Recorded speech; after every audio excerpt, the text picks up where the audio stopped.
Minority સમાજ હોય, કોઈને પણ અત્યાર સુધી સાહેબે કોઈ દિવસે કોઈને ગેરમાર્ગે દોર્યા નથી. સાહેબે અત્યાર સુધી કેટલા પણ અવાજો ઉઠાયા છે, ચાહે શિક્ષણનો અવાજ હોય, માર્ગ વ્યવહારનો અવાજ હોય કે પછી આરોગ્ય ક્ષેત્રનો અવાજ હોય, XYZ કોના પણ માટે સાહેબ અત્યારે જ્યારથી ચૂંટાયા છે ત્યારથી આદિવાસી સમાજ હોય, ઓબીસી સમાજ હોય, માઇનોરિટી સમાજ હોય, કોઈના પણ પક્ષે જઈને ઉભા રહે છે. એટલે એ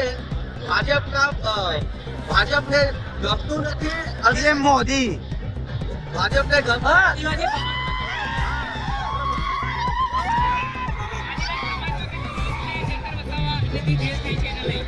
આદિવાસી સમાજને હાલ સાહેબને જે થઈ છે એને લઈને અમને બહુ ખોટું લાગ્યું છે.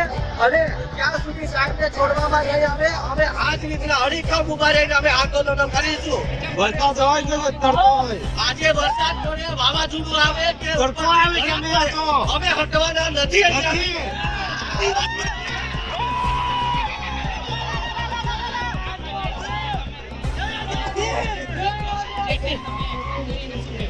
આજે અમે જે એક્શન કરી છે આ જન આંદોલન છે, આવું જ આગળ પણ લઈને ચાલીશું. ત્યાં સુધી સાહેબને ત્યાં સુધી અમે આ રીતે આંદોલન કરીશું. આદિવાસી આ સાહેબે આદિવાસી એટલે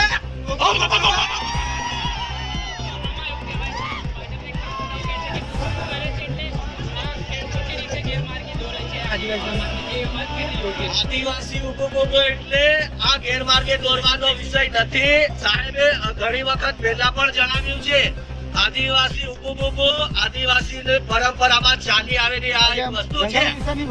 બરાબર? એટલે કોઈ પણ દિવસે આદિવાસીઓએ સાહેબને ગેરમાર્ગે દોર્યા નથી. અગર સાહેબ ગેરમાર્ગે દોરે છે તો સાહેબ જેવું કામ તમે કરો. તમે સત્તા પક્ષમાં છો.